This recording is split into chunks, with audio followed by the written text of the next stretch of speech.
والعفو والرحمة، وأشد المعاقبين في موضع النكال والنقمة، وأعظم المتجبرين في موضع الكبرياء والعظمة.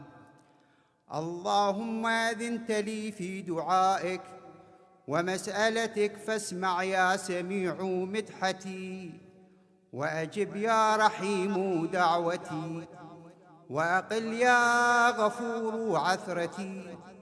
فكم يا إلهي من كربة قد فرجتها، وهموم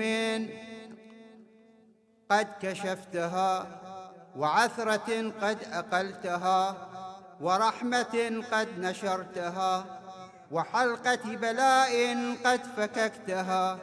الحمد لله الذي لم يتخذ صاحبة ولا ولدا، ولم يكن له شريك في الملك، ولم يكن له ولي من الذل، وكبره تكبيرا.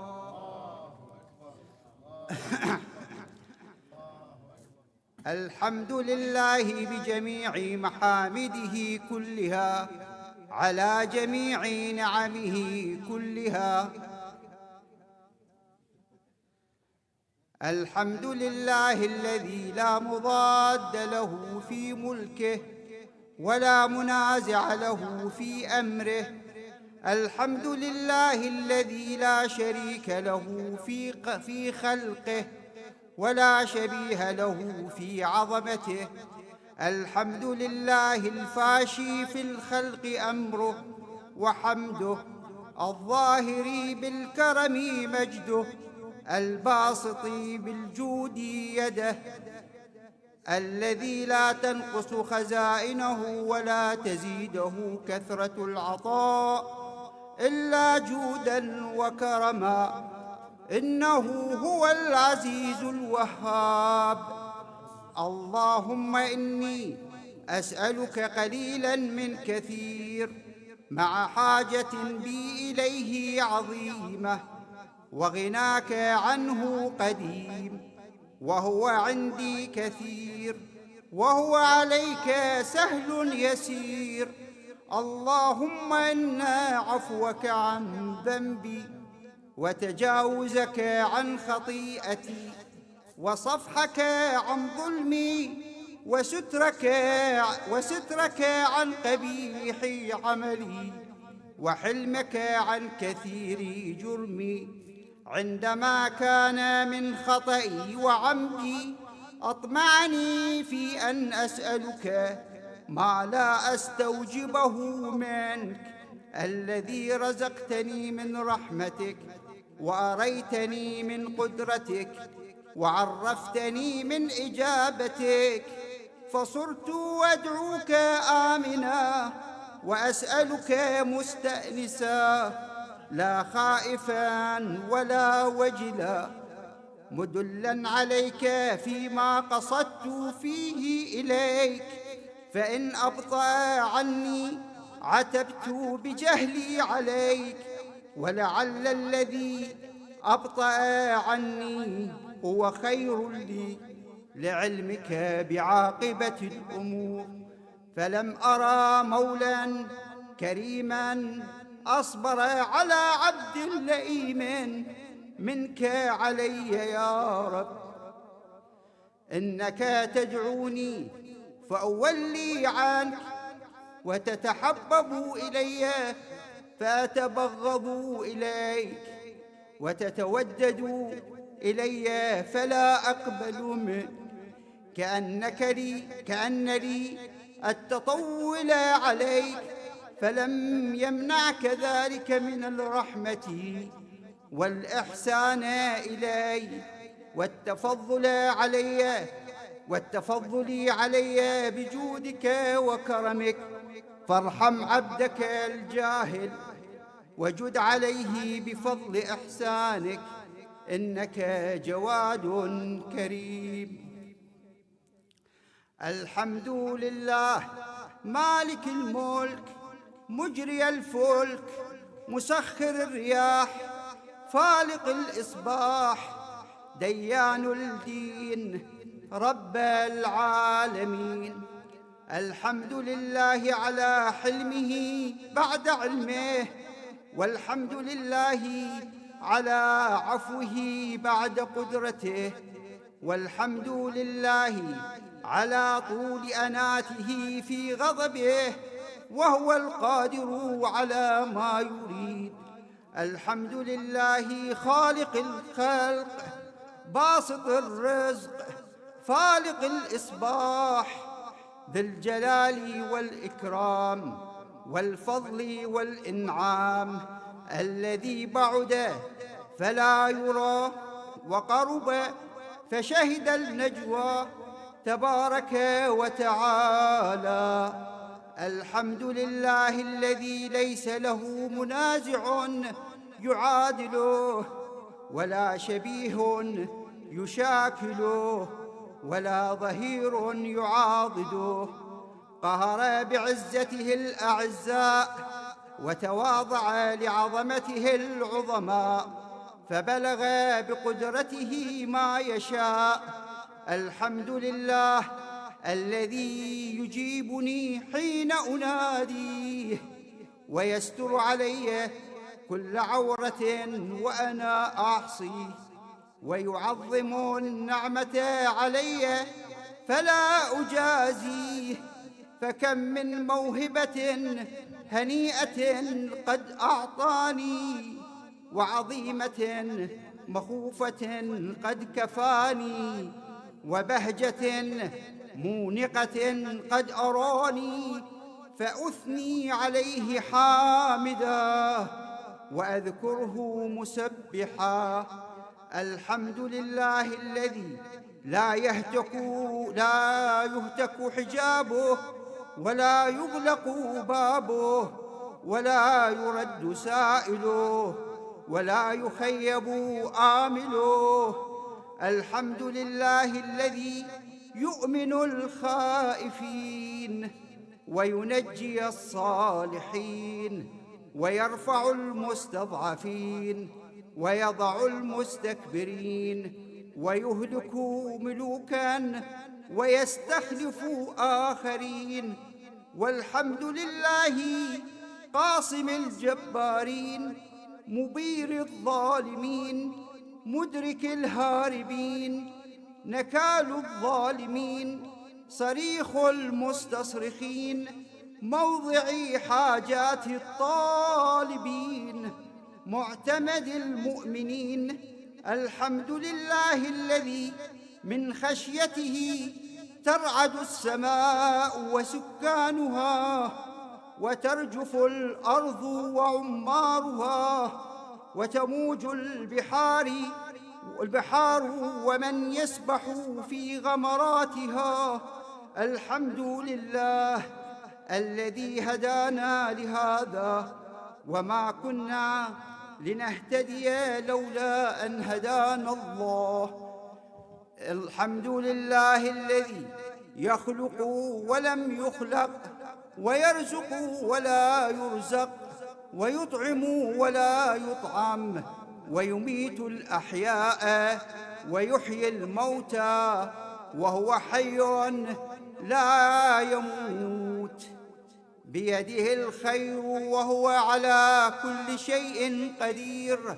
اللهم صل على محمد عبدك ورسولك، وأمينك وصفيك، وحبيبك وخيرتك من خلقك، وحافظ سرك، ومبلغ رسالاتك، أفضل وأحسن وأجمل وأكمل وأزكى وأنمى وأطيب وأطهر وأسنى، وأكثر ما صليت وباركت وترحمت وتحننت وسلمت على أحد من عبادك وأنبيائك ورسلك وصفوتك وأهل الكرامة عليك من خلقك.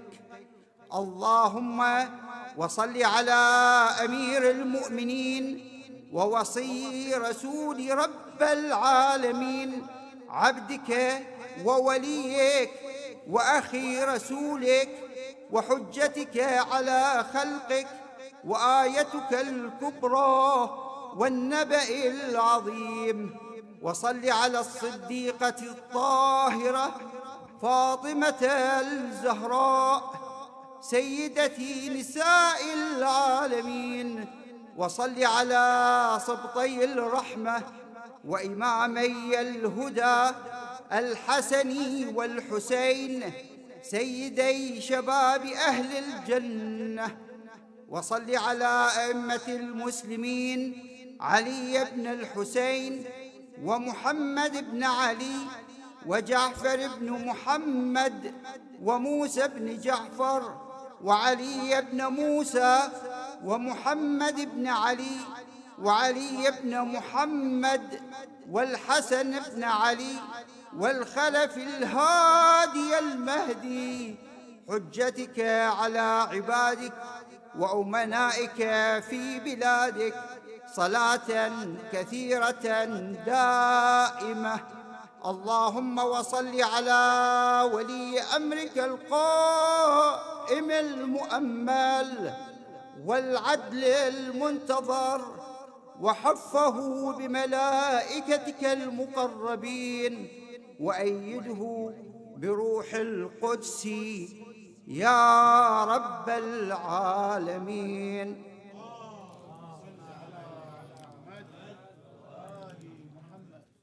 اللهم اجعله الداعي إلى كتابك والقائم بدينك استخلفه في الأرض كما استخلفت الذين من قبله.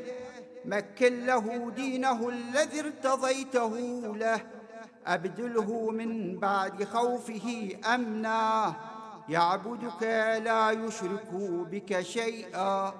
اللهم أعزه وأعزز به وانصره وانتصر به وانصره نصرا عزيزا وافتح له فتحا يسيرا واجعل له من لدنك سلطانا نصيرا. اللهم اظهر به دينك وسنة نبيك حتى لا يستخفي بشيء من الحق مخافة أحد من الخلق. اللهم إنا نرغب إليك في دولة كريمة تعز بها الإسلام وأهله وتذل بها النفاق وأهله وتجعلنا فيها من الدعاة إلى طاعتك والقادة إلى سبيلك وترزقنا بها كرامة الدنيا والآخرة. اللهم ما عرفتنا من الحق فحملناه وما قصرنا عنه فبلغناه. اللهم المم به شعثنا واشعب به صدعنا وارتق به فتقنا وكثر به قلتنا وأعزز به ذلتنا وأغني به عائلنا واقضي به عن مغرمنا واجبر به فقرنا وسد به خلتنا ويسر به عسرنا وبيض به وجوهنا وفك به أسرنا وأنجح به طلبتنا وأنجز به مواعيدنا واستجب به دعوتنا واعطنا به سؤلنا وبلغنا به من الدنيا والآخرة آمالنا وأعطنا به فوق رغبتنا يا خير المسؤولين وأوسع المعطين. اشفي به صدورنا واذهب به غيظ قلوبنا واهدنا به لما اختلف فيه من الحق بإذنك إنك تهدي من تشاء إلى صراط مستقيم. وانصرنا به على عدوك وعدونا إله الحق الحق آمين. اللهم إنا نشكو إليك فقد نبينا صلواتك عليه وآله، وغيبة ولينا، وكثرة عدونا، وقلة عددنا، وشدة الفتن بنا، وتظاهر الزمان علينا. فصل على محمد وآل محمد، وأعنا على ذلك بفتح منك تعجله، وبضر تكشفه، ونصر تعزه، وسلطان حق تظهره، ورحمة منك تجللناها، وعافية منك تلبسناها، برحمتك يا أرحم الراحمين. محمد وآل محمد. اللهم برحمتك في الصالحين فأدخلنا، وفي عليين فارفعنا، وبكأس من عين سلسبيل فاسقنا، ومن الحور العين برحمتك فزوجنا، ومن الولدان المخلدين كأنهم لؤلؤ مكنون فاخدمنا، ومن ثمار الجنة ولحوم الطير فأطعمنا، ومن ثياب السندس والحرير والاستبرق فألبسنا، وليلة القدر، وحج بيتك الحرام، وقتلا في سبيلك فوفق لنا، وصالح الدعاء والمسألة فاستجب لنا. وإذا جمعت الأولين والآخرين يوم القيامة فارحمنا، وبراءة من النار فاكتب لنا، وفي جهنم فلا تغلنا، وفي عذابك وهوانك فلا تبتلنا، ومن الزقوم والضريع فلا تطعمنا، ومع الشياطين فلا تجعلنا، وفي النار على وجوهنا فلا تكببنا، ومن ثياب النار وسرابيل القطران فلا تلبسنا، ومن كل سوء يا لا إله إلا أنت، بحق لا إله إلا أنت فنجنا. اللهم إني أسألك أن تجعل فيما تقضي وتقدر من الأمر المحتوم في الأمر الحكيم، من القضاء الذي لا يرد ولا يبدل، أن تكتبني من حجاج بيتك الحرام المبرور حجهم، المشكور سعيهم، المغفور ذنوبهم، المكفر عن سيئاتهم. وأن تجعل فيما تقضي وتقدر أن تطيل عمري في خير وعافية، وتوسع في رزقي، وتجعلني ممن تنتصر به لدينك، ولا تستبدل بي غيري. اللهم إني أعوذ بجلال وجهك الكريم أن ينقضي عني شهر رمضان، أو يطلع الفجر من ليلتي هذه، ولك قبلي تبعة أو ذنب تعذبني عليه. اللهم صل على محمد وآل محمد.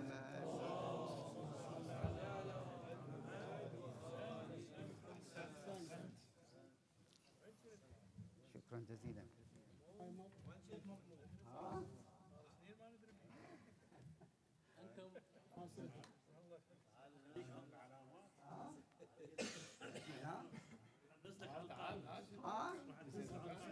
حلو. أحسنتم أحسنتم.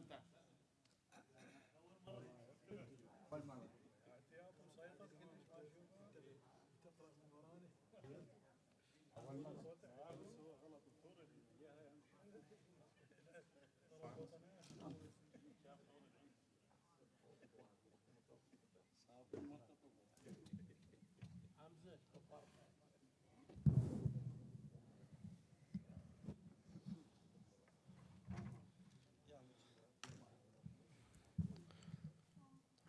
عمو، طيب الله أنفاسكم.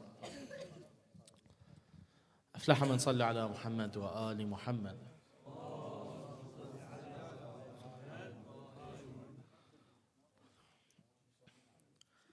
بسم الله الرحمن الرحيم. اللهم صل على محمد وآل محمد. Welcome to night 8 of Shahr Ramadan al-Mubarak. This is our second Saturday. Last Saturday was our first day of fasting and first night of programming. And just like that, a week is over. Full week, done, gone. Inshallah, we have 3 more weeks left, so it's time to start locking in, as they say. Lock in, take advantage. Shahr Ramadan is fleeting, it's passing by quicker than you can tell. Today, alhamdulillah, we had the great Quran exhibition, the Toronto Quran exhibition at the Afghan Center, ACIC. It was a great program, a great experience for people to come around, get familiar with different translations, different copies, ancient copies of the Quran. There was the first translation to English, the first Quran translation to English from 400 years ago, from the 1600s. Very old book. It was very cool to see.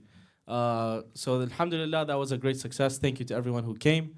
And some of the people that were there are here tonight. So thank you for sticking around. Tonight, of course, we'll be sticking around as well after the main program for the youth Sahra. I emphasize the word youth, but I need to describe it more. Youth is a very general term. It's between like 12 and 25.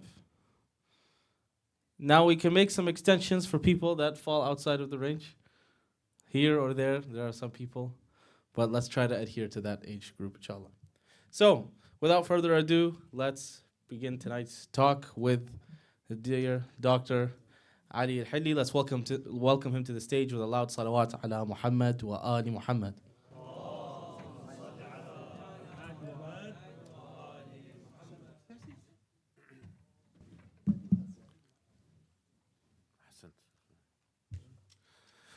الله من قرأ الفاتحة.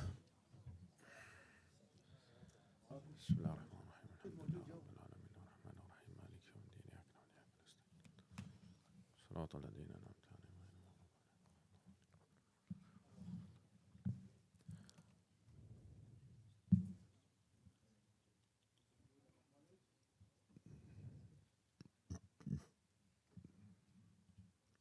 أعوذ بالله من الشيطان الرجيم. بسم الله الرحمن الرحيم. الحمد لله رب العالمين، وأفضل الصلاة وأتم التسليم على سيدنا محمد وعلى أهل بيته الطيبين الطاهرين.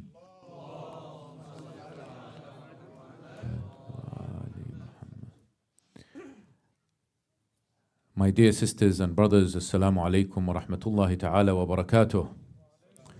قال الله تعالى في محكم كتابه الكريم: بسم الله الرحمن الرحيم، يا أيها الذين آمنوا إن جاءكم فاسق بنبأ فتبينوا أن تصيبوا قوما بجهالة فتصبحوا على ما فعلتم نادمين.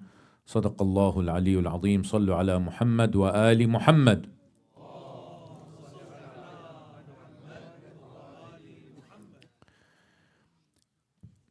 A survey in 2023 here in Canada revealed some perhaps unsurprising news. It revealed that Canadians, they average 5.65 hours of phone usage per day on their mostly mobile phones.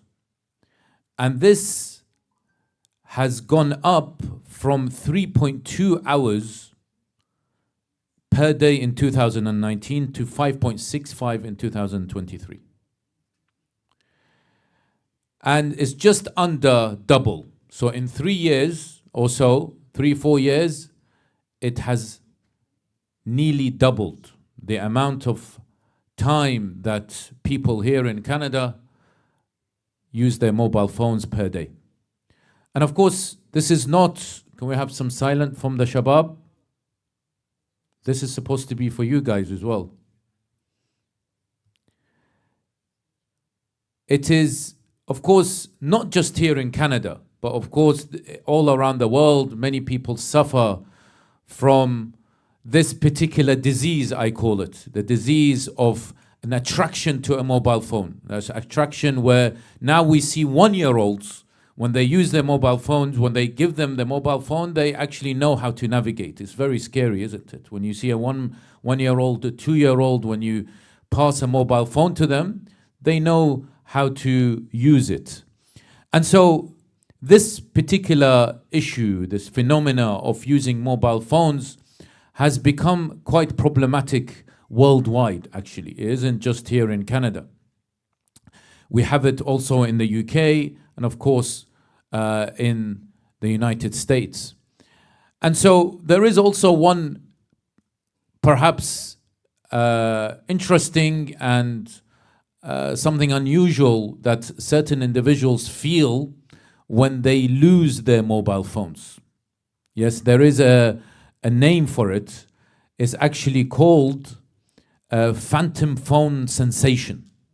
So when you lose your mobile phone, but you think you have your mobile phone on you. So if you've forgotten your mobile phone at home, but you start feeling the vibrations of the mobile phone in your pocket, but actually the mobile phone is not in your pocket.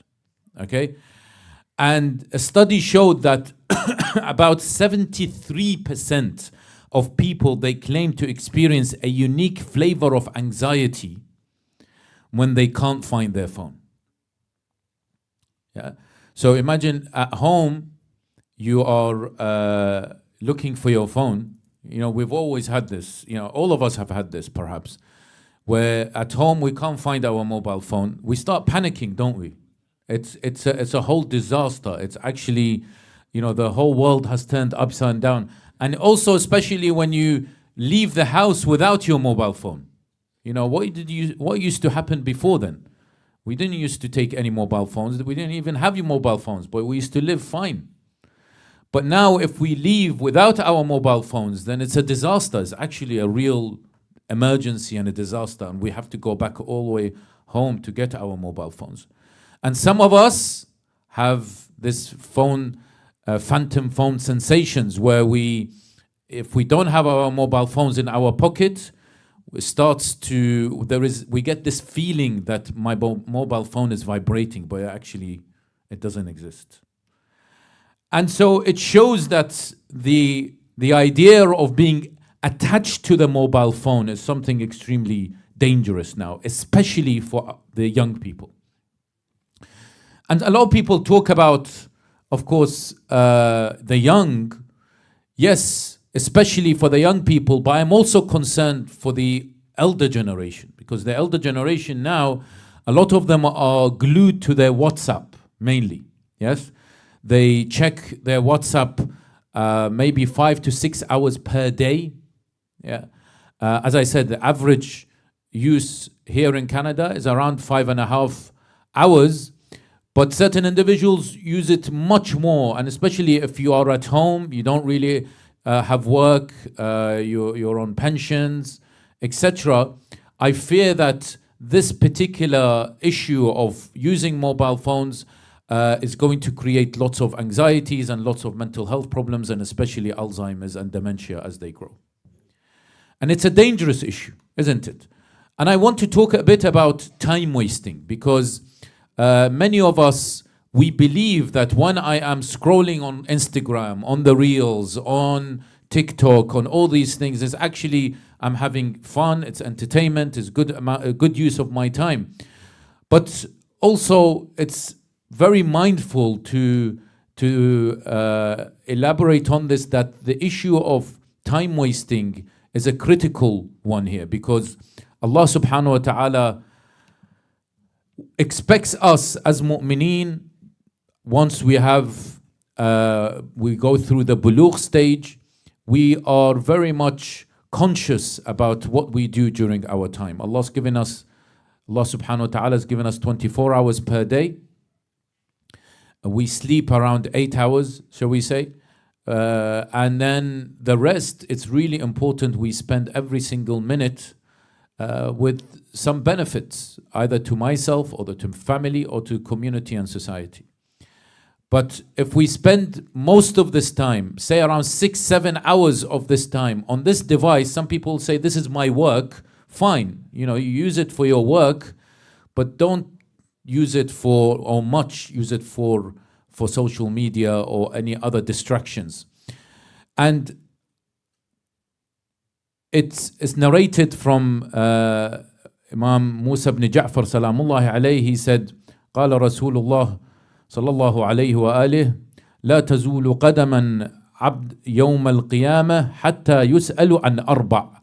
So there are no person will enter the day of judgment until they are asked about 4 things.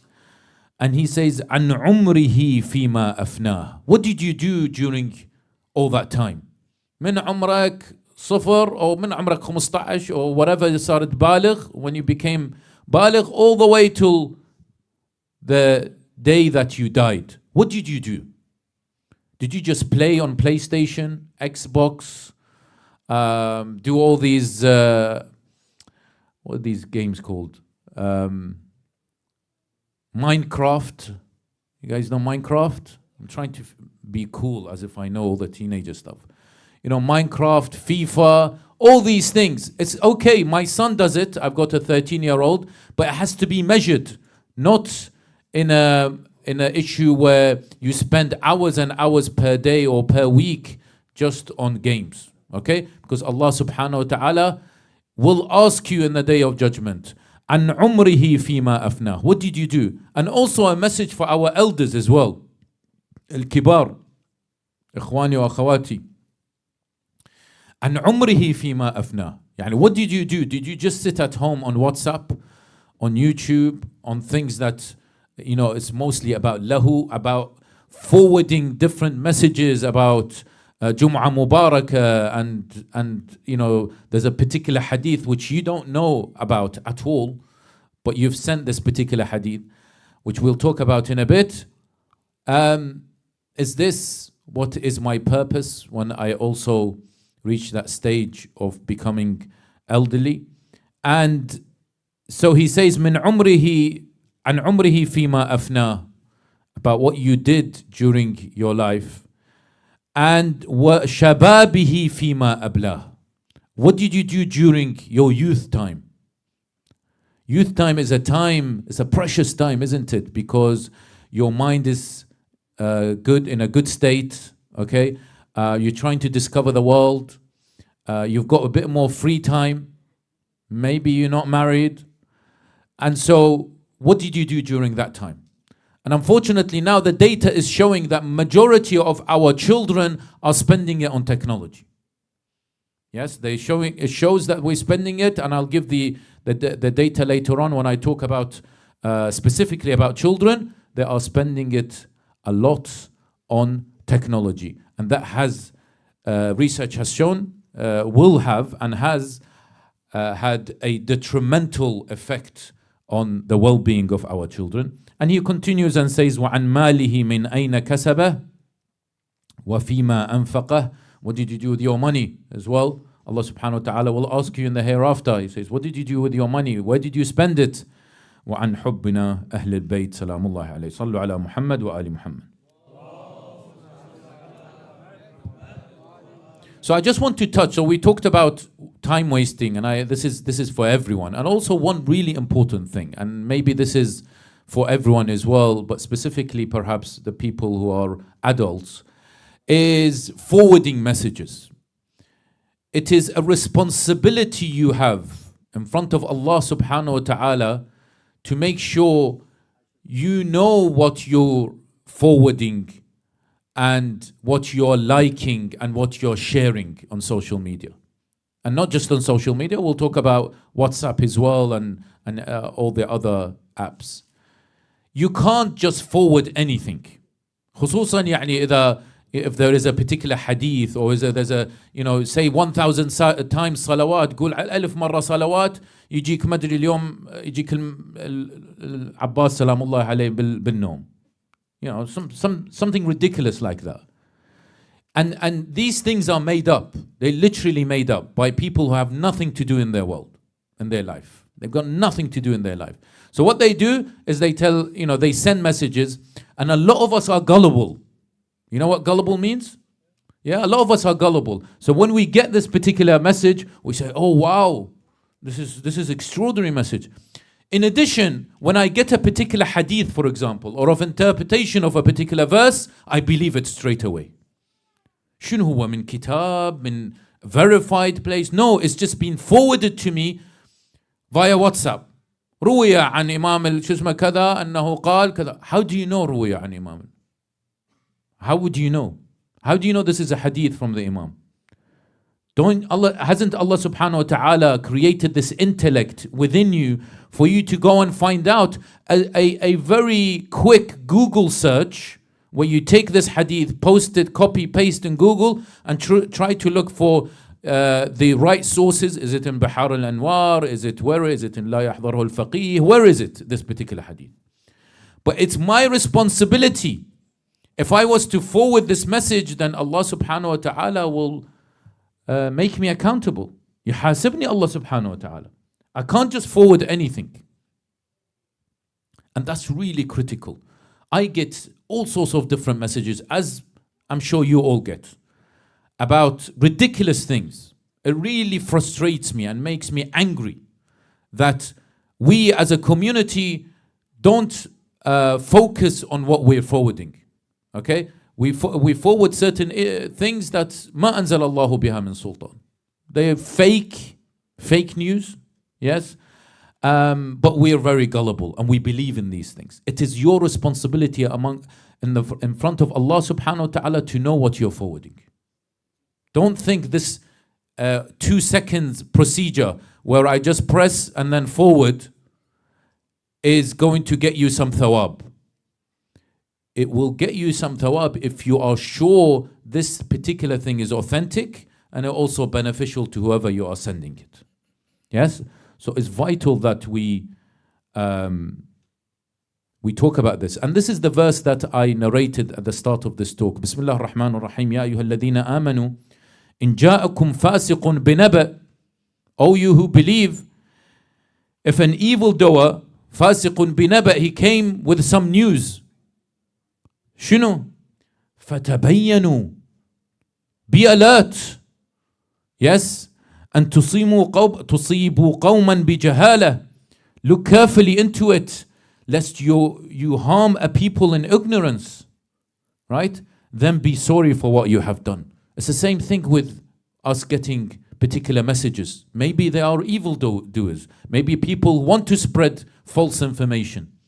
But we are so gullible that we take this information, but we don't have this tabayyanu.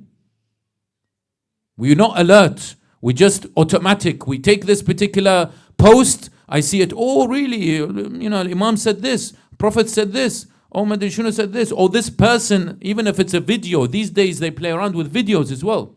They play around with the way they speak. They play around with the faces. You gotta make sure. A few days ago, before I came here, my wife's accounts in social media got hacked. Yes? And also there is an account with me and my wife together. Sometimes we do videos together. That also got hacked by some losers out there. Okay? So they started posting, these people. You know what hacking means? Hacking means that they take control completely of your page, of your account. So you have no control whatsoever of your account. So they can post in your name and to the people who follow you all sorts of things that they want. So what happened was they started posting about bitcoins. And they said, like, as if me and my wife, we have made £50,000 in Bitcoin. You should do it as well. Yeah? Oh, Bitcoin is great. That was the post. And he even did salam, alhamdulillah. You know, this guy knows nothing about Allah. But, you know, he knows if you're Muslim and say salam, alhamdulillah, it becomes more authentic, the message that they send. But I can't believe that there were people who are so gullible that we know. They said, oh, really? Now you're doing Bitcoin? Baba, man, can you not realize this? It's been hacked. This is not us. But people are just so gullible. I thought it's you who are doing Bitcoin and you're telling us you've won 50,000. No, I've been hacked. It's obvious. It's out of character. I've never posted about Bitcoin. No, I'll never post about Bitcoin. Can you not see that it's this hacking? But there are many people who are just gullible. They say, oh, really? Okay, So it's the same as when they get the messages as well, WhatsApp messages and Instagram messages or whatever, mostly on WhatsApp. A lot of people are gullible. They think, oh, really? Yalla, let me forward it. Oh, this is important news. لا تبينوا أن تصيبوا قوما بجهالة. Then you start to what? Spread ignorance. فتصبحوا على ما فعلتم نادمين. صلوا على محمد وآل محمد.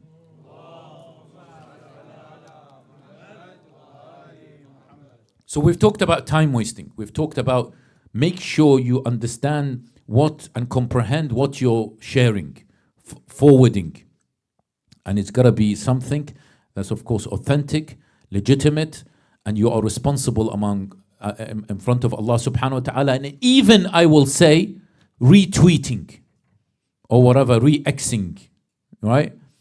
Even that, when I go to X or Twitter and I see a particular post, I quickly press the retweet. No, I've got to make sure this is authentic, this is good news, this is something, as a mu'min, I've got to make sure that I don't spread false news, okay? And this is vital that we think of this.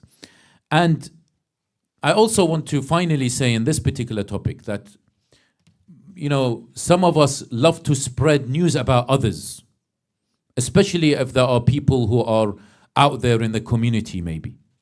The people who are out there in the community, يعني ناس متصدين بالمجتمع, زين, ناس سياسيين, ناس علماء, right? There's a lot of hearsay about people, isn't there? Scholars, politicians. I'm talking about our people, not other. I'm talking about our communities and our, you know, the people of the Ahlul Bayt, right? Talking about people in the community who work in the community, people who are scholars, people who've entered in terms of local politics or whatever, okay? And you hear a particular news about someone, or you see a post about, it's happened to me as well, okay? Where people have said things about me. But again, when I read this, am I going to believe it straight away? Am I going to share it? Am I going to start gossiping about it and talk to people about it? Say, سمعت هذا شو فلان ايش مدريك والله شفته بالانستغرام. شو انستغرام يعني شو اسمه قرآن استغفر الله. I saw this post in Instagram, or I saw this post in Facebook, or I saw this post in TikTok. Yeah, what does that mean, mate? That doesn't mean anything. It's just a post. Literally, it doesn't mean anything. It's not gospel. All right? So that's not is this your evidence of authenticity? Of this being legitimate? No, because it's just a post. Yes? So it's really important that we don't spread bad news about anyone in our community. It's not your job to spread bad news about anyone. Yes? It really isn't.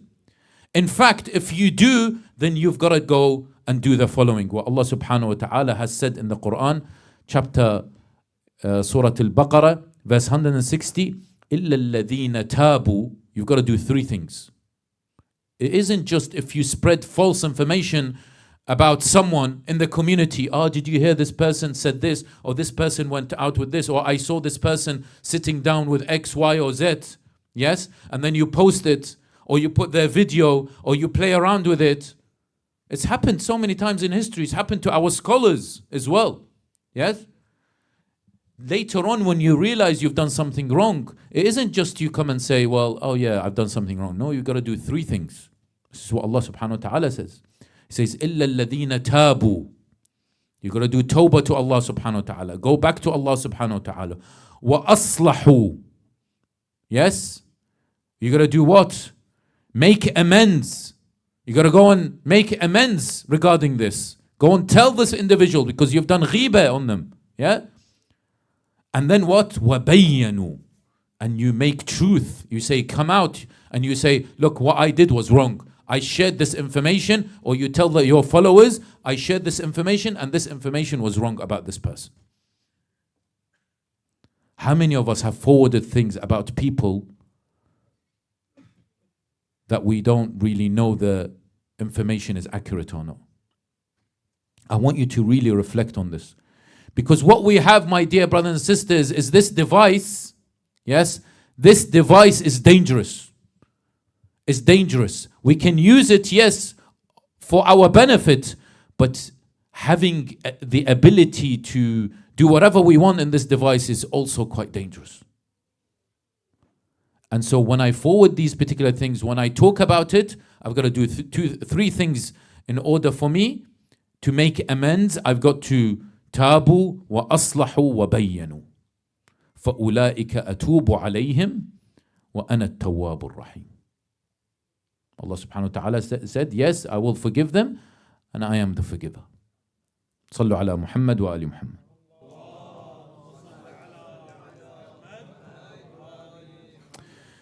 So from now until the end, inshallah, of the talk, I want to focus on the youth and technology. Okay? Because, of course, this is something that many people, many parents, and we'll talk to parents as well, suffer from. You know I've had lots of issues with my children regarding social media, regarding phone usage, and I'm sure a lot of people have as well, because it's so attractive, this phone. You know, as I said, a 1-year-old loves to sort of use the phone, and we tend to, you know what we do? I've seen them in majalis, especially in Muharram. I want to quieten my child, I give them a mobile phone, or I give them an iPad. Yeah? I saw one today when I was giving a talk. So you just give them a phone just to quieten them down. It's like you're drugging them. What is the difference? Isn't it? You know, you have like a 2-3-year-old, and you say, Baba, I don't know what to do. You take out a needle, you just go, and you just, and then it just falls. That's what you're doing. That's what you're doing to your child. You're giving them a mobile phone, you're giving them an iPad, you're giving them a tablet, and let them just see and play, and rather than doing certain things that will stimulate their mind. Yes, I know, I've got 3 children, so I'm not telling you theoretical stuff here. You know, you might be thinking, this guy doesn't know what he's talking about. We can do this. We can make sure that our children are not exposed to a lot of the phone, and especially during majalis and especially during talks when we come to the center. There are activities we can do. There is coloring, they can play, they can do whatever. But them coming here and associating it with a mobile phone doesn't send the right message. So I did a survey. Again, I'm really into my surveys. I've done a survey before where I wanted to ask the youth about social media usage. So 138 people in different locations, and the ages were mostly between 18 and 35. 60% were males and 40% were females. And the conclusions of the survey, so I asked them quite a lot of questions. Overwhelming majority, of course, this is not surprising, that use their phones on a daily basis. People aged 18 to 35 use social media more on a daily basis compared to others. Yeah. So people who are older or younger than 18, so this bracket of 18 to 35 are the highest users of social media. And that's why these companies, they target people who are 18 to 35. Yes? They target people through advertisement, get their data, etc. And these are the youth. Remember, بِشَبَابِهِ فِيمَا أَفْنَاهُ. You know, what did you do during your youth days? But 18 to 35-year-olds, they are the ones that use social media the most out of all the other age groups. No difference between male and female in social media use. The more time you spend on social media, the more chances you will care about getting likes. Yeah? So this is the dangers as well. We'll talk about it. And also the conclusion of this study is that many youth are actually addicted to social media. And it is an addiction. Lots of stats. A study by the Kaiser Family Foundation, they found that 8 to 18-year-olds, they devote an average of 7 hours and 38 minutes to using entertainment media across a typical day, which translates to more than 53 hours a week. So this is technology in general. So it can be Xbox, TV, phones, 7 hours and 38 minutes per day. Yes? Games, mobile phones, TV, Baba, I'm bored. What did we do when we were bored, when we were young? Do you guys remember the older ones? Double A. Okay, so we used to do things. We used to go out there and play football and play games and you know, and see our friends. Astaghfirullah, actually go out and see people. That's something unheard of these days amongst the youth. And so 7 hours and 38 minutes an average per day to using entertainment media. In a typical day, they found 8 to 18-year-olds. Remember this.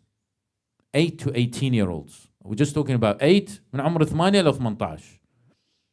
Because to quieten them down, I give them a mobile phone.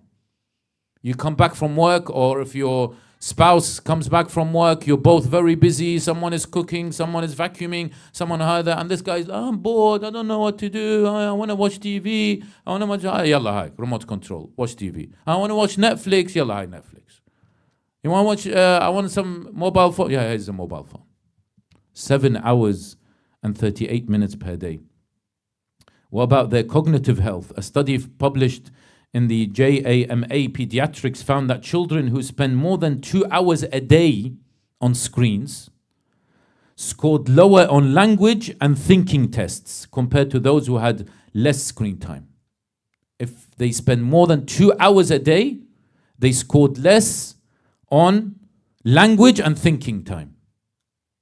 It's destroying the next generation, it really is. Okay. What about their physical health? A study from National Institute of Health, NIH, found that children who spend more than 5 hours per day on screens, a screen again could be tablet, could be phone, could be all these things and TV, are 71% more likely to become obese. 71% likely to become obese compared to those who spend less than 2 hours a day. Yeah? Because they don't move. Literally, they don't move. They just watch in this entertainment, and they'll eventually, 71% of them will become obese. What about their mental health? A study by Common Sense Media reported that teenagers who spend more time on social media are more likely to report poor mental health, including symptoms of anxiety and depression. A lot of them compare. That's the issue as well. They compare their image with the other person. And I'll tell you this, guys, whoever is a youth out there, is that a lot of social media is fake. A lot of it is fake. You know, when someone comes and videos, they smile and they say, they show that, they're in particular figure, but actually inside them, they're probably depressed. Yes? So a lot of it is fake. And comparing, we have this thing about people comparing themselves with people who have lots of followers, people who have lots of likes in their posts, people who look very thin, especially the women. You look at social media, you find this very thin lady, and then one of the sisters will look at her and say, I wish I was like her, so I'm going to go on diet. And then, so this diet thing is now a big market. These companies, remember, the companies there, they make sure that whatever we are interested in or fixated with, they do what? They focus on and try to make money out of. And so comparing is a dangerous disease, my dear brothers and sisters. Everyone is beautiful. And I truly say this. All the sisters are beautiful. And all the brothers are beautiful. Everyone is beautiful because everyone is the creation of Allah subhanahu wa ta'ala. Yes? So therefore, when we compare ourselves with this model or this guy who goes to the gym a lot and he's got lots of muscles, yes? Or as one of the brothers said, here is swollen a lot. Yeah, it's actually swollen. Yeah, مورمة هنا. It is dangerous and it's a disease. Comparison is a disease. What about sleep? The National Sleep Foundation found that 60% of children aged 6 to 17 years sleep with an electronic device in their bedroom, which negatively impacts their sleep quality and duration. So they sleep and have that what? Have that electronic device just beside them. Yeah? Remember, this is 6 to 17-year-olds. And also another study found the problem is that the teenagers don't see this as a bad thing because it's too attractive to them. So Common Sense Media's report says only 25% of teens think that social media has a mostly negative effect, citing issues like distraction, pressure to get attention, and increased likelihood of anxiety and depression. Only 25% of teens believe that what? Believe that social media is bad for you. The rest, 75%, think, yeah, it's fine, I'm doing well, but slowly is eating them alive in their mental, physical health, etc. And when you look at the brain scans of these teenagers, for example, a study by Lin et al. 2012 showed that white matter, we have a gray and white matter in our brain. The white matter, it changes in the brain scans of people addicted to alcohol, cocaine, heroin, marijuana, meth, and ketamine. The scans of these people is very similar to those people who are also addicted to social media. So these people who are addicted to drugs such as marijuana, heroin, cocaine, ketamine, their brain scans of the white matter is very similar to the white matter, the scans of people who are addicted to social media. It's like taking drugs, isn't it? The effect on your brain is very similar. And in 2024, over 60% of TikTok's Canadian user base was under 35, with the 18 to 24 age group alone accounting for a quarter of all users.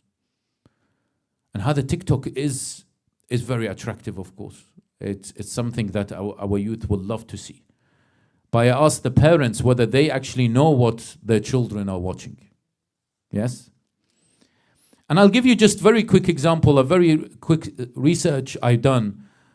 Have you heard of Douyin? D-O-U-Y-N. Anyone heard of this? D-O-U-Y-N? Yeah? Just one person.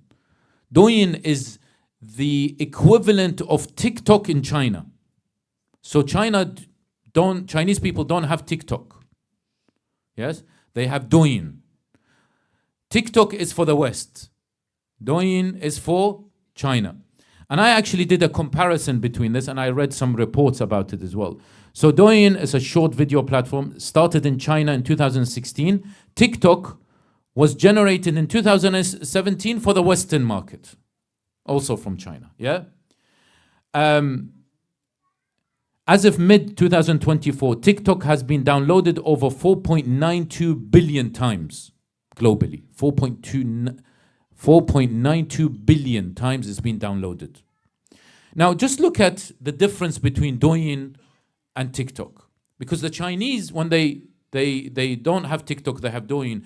They've programmed Douyin so that when these youth, they download it, actually helps them in their education, not just in social media and creating short videos. So in Douyin, you have under 14 youth mode, and it caps 40 minutes per day automatically. Yes, Douyin If you're under 14, it only allows you to use it 40 minutes per day. There's no youth mode in TikTok. Yes, they might say in their, right when you start, are you above this age? And, anyone can click it and they move on. Yeah.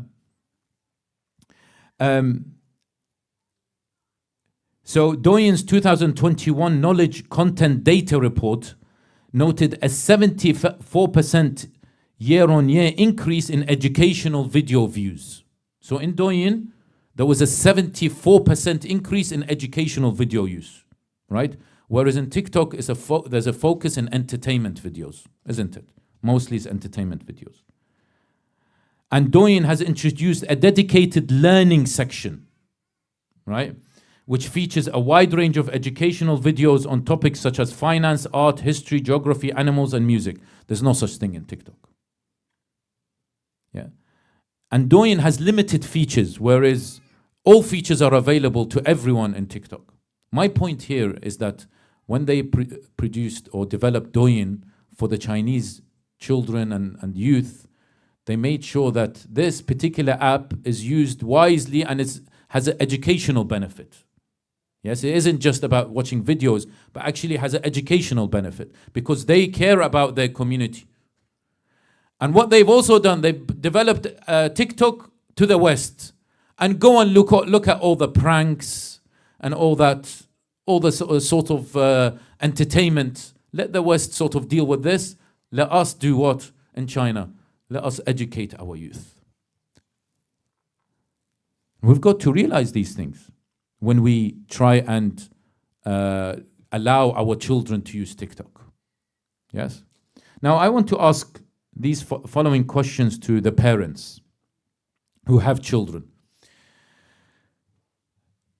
You should really think about what age you should give your child a phone.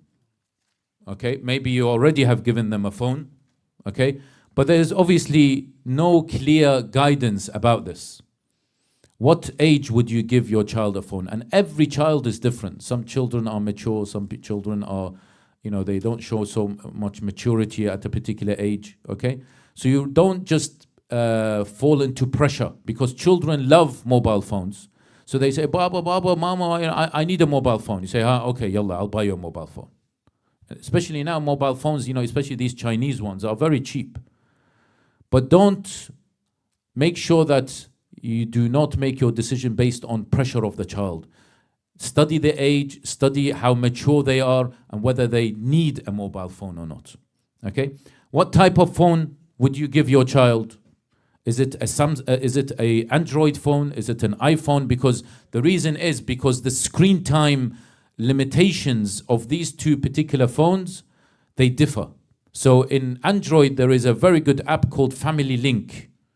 It's made by Google, which I have on my phone, that I can control my children's phones. So if they have their phone after 8 p.m., for example, it's locked. I can maybe give them a bonus time if they deserve it, etc. And I can set it. And I can lock the phone whenever I want from my own phone. In iPhone, Family Link doesn't work. They have their own screen time.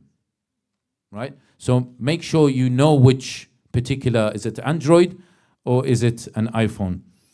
How would you control their use? We've talked about this. What age would you start relaxing these controls? So if your child becomes 18, 19, are you still going to control their phone? Maybe perhaps have a conversation with them about this. Don't just continuously threaten them with, I'm going to take away this from you. I'm going to do this. And also, what apps would you allow them to use? Are you going to allow them to use these particular apps? Are they allowed to download any app they want or any app they like? Yes? Or do you have control over the apps that they can download? Sallu ala Muhammad wa ali Muhammad.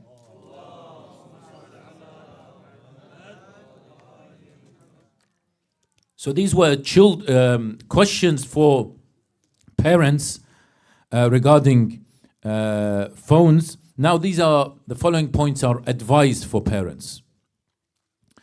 In order for us as parents to make sure that we regulate the social media use and phone use for our children, we've got to evaluate our own relationship with phones and social media. Yeah? Because social media for us is a big problem, and for us is an issue. Because when I actually take my phone and I start to scroll on my phone, and I've had my youngest daughter, sometimes she comes to me and says, Baba, can you just leave your phone? I can't tell my daughter, I only want you to use 2 hours of social media per day, or 2 hours of your phone, if I am using it for 5-6 hours. This is hypocrisy. Because they can see it in front of you. When we are very busy and we don't even give them our attention. We don't give them our attention. When I am on my phone and they want to play. I'm sure, have you guys had it? The parents out there, when you have your children wants to come and play with you, but you're busy on your mobile phone. Maybe you're WhatsApping and you say, Baba, shwaya mashghul. I'm just busy. I'm busy with my mobile phone at the moment. That's more important than you. And that affects the relationship between you and your child. So if you want to manage your children's phone use, you need to evaluate your relationship with your own phone and find out whether you are actually spending a lot of time or not. And everyone, by the way, you can find out, you go to settings and you can find out how much time you spend on your phone per day, and it gives you the average.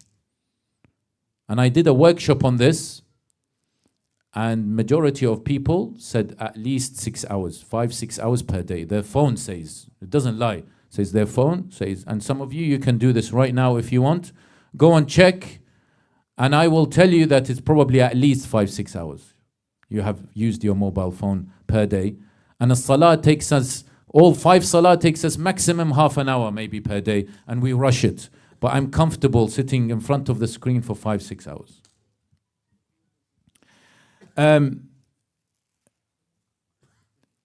Have regular sit-downs, one-to-one, and screen time free meals with your children. Sometimes when we gather together to have a meal, put all phones aside. As a father or a mother, don't have your phone with you with the plate. Because again, you're setting a precedent in front of your children that it's okay for you to eat and what? And use your mobile phone. In fact, who here, just a show of hands, who here has ever eaten alone with no other distraction? Just you and your food in your room, and no TV on, no game on, no social media, nothing. Just you and your plate. That's beautiful. This is exactly what we need to do. Yeah? What we tend to do is, if I am in my room, I get my plate, I put some food, I sit down, I open my social media and do this and then eat. I don't even know what I'm eating. I'm just eating. Right? Whereas what's important, be mindful of the food that you're eating. You smell the food. You look at the colors of the food. Yes? And then once it comes into your mouth, you taste the food. You're mindful of everything that is happening here. And then when you swallow the food, you feel the food coming down your esophagus and going into your stomach. And then saying, Shukran lillah ala hadha ta'am. This is beautiful, isn't it? We appreciate the food that we have. Yes? But if I have something distracting, and this is what I see with children. I see that with children. They gotta have, I want TV, I want to watch this while I'm having food. No, why don't we make sure that they practice just having food and be mindful of their food? We have to start this first before we teach our children. Yes? Remember, a lot of parenting, and inshallah we'll talk about parenting in the next few days, a lot of parenting is about you. If you do whatever you do, then your children will copy you. They are a mirror of you. Yes? So you can't say, I've got work on my phone. Go to your office, lock the door. In front of your children, limit the use of the phone. And maybe play online games and watch with them. Yeah? Rather than forbidding them. Sometimes if we become, everything is forbidden. No, you're not allowed this, you're not allowed that. Inshallah, we'll talk more about parenting style and techniques in the forthcoming nights, inshallah. Ensure there's downtime, bedtime. 1 hour at least before bedtime, no screen time. Really bad for them to be in front of the screen before they sleep. Increase social activities and also incorporate family worship into your routine. So it's really important that instead of perhaps sitting down and watching TV or other, maybe praying together, having that sense of togetherness, especially when it comes to worshipping Allah subhanahu wa ta'ala. Now, I want to end with just a quick sort of observation, and inshallah we will end there. Now, when we talk about social media, when we talk about phones in general, I know a lot of what I have said might be theoretical. I'm trying to give some practical steps, but a lot of us will say, well, you don't know my circumstances. I've got to use my mobile phone. And regarding especially with our children, and it's very difficult to make sure that our children are protected in terms of this. But I really, really hope, my dear brothers and sisters, that as a community here, for example, in Masjid Al-Adham, you can all come together to help each other in order for you to combat this particular major challenge. Really, really is a major challenge. We haven't even seen yet the effect of social media on children. We know there are indications as the research I've highlighted, but we haven't seen the real effect of social media on our children. Okay? And it's going to be absolutely detrimental on their spirituality, on their well-being, on their sleep, etc., on their studies, on their education. It's going to be absolutely detrimental. And do you know there's a huge cases of social anxiety now, especially after COVID? Yeah, teenagers have social anxiety. They don't like to go out to the community center. They don't like to see other people. They rather sit down behind the screen and talk to people in screen, right? Another issue, what I'm saying is these points, I would love for this community to come together in workshops, in terms of discussions among the parents, among the adults, and even talk to the children about what are the best ways in order for us as a community here in Toronto, in Masjid Al-Rasool, for us to overcome these really important. And we learn from each other. Remember, this is not you go and speak to your marja' or speak to the alim and you say, tell me about social media use. It's not really his job. Okay? This is a job of a community because it's a contemporary issue. It's a community job in order for the community leaders, the people here to come together to have an active presence in terms of dealing with social media use. And one final point before I finish is beware, my dear brothers and sisters, of the chatting between girls and boys on WhatsApp. Yes? Of non-mahrams, of school friends. Yeah? And it's really important that we check what our children are, who are they chatting with. Yeah? Of course, we've got to teach them that these things are, Islam has a viewpoint regarding these particular issues. And some may say it is something innocent. Maybe she is asking me a particular question about maths or whatever. You've got to sit down with them and put boundaries and explain to them that I'm putting these boundaries for your own benefit. It isn't for me. I'm not your enemy. I am your friend. I'm protecting you because this is not what Allah subhanahu wa ta'ala wants. We ask Allah subhanahu wa ta'ala to guide us in these very difficult times where we are facing huge challenges with the use of phone and social media. We ask Allah subhanahu wa ta'ala to specifically guide our children, inshallah, not to be distracted and not to be affected by the use of phones and social media. We ask Allah subhanahu wa ta'ala to help the parents in order for them to know how to manage this particular challenge. We ask Allah subhanahu wa ta'ala to accept our deeds in these holy nights, inshallah. We ask Allah subhanahu wa ta'ala to give shifa to all the mu'mineen who are suffering all around the world from physical and mental illnesses. We ask Allah subhanahu wa ta'ala to hasten the arrival of the 12th Imam, Ajalallahu ta'ala farajahu sharif. اللهم إنا نرغب إليك في دولة كريمة تعز بها الإسلام وأهله وتذل بها النفاق وأهله، وتجعلنا فيها من الدعاة إلى طاعتك والقادة إلى سبيلك، وترزقنا بها كرامة الدنيا والآخرة. أقول قولي هذا وأستغفر الله لي ولكم، والسلام عليكم ورحمة الله تعالى وبركاته.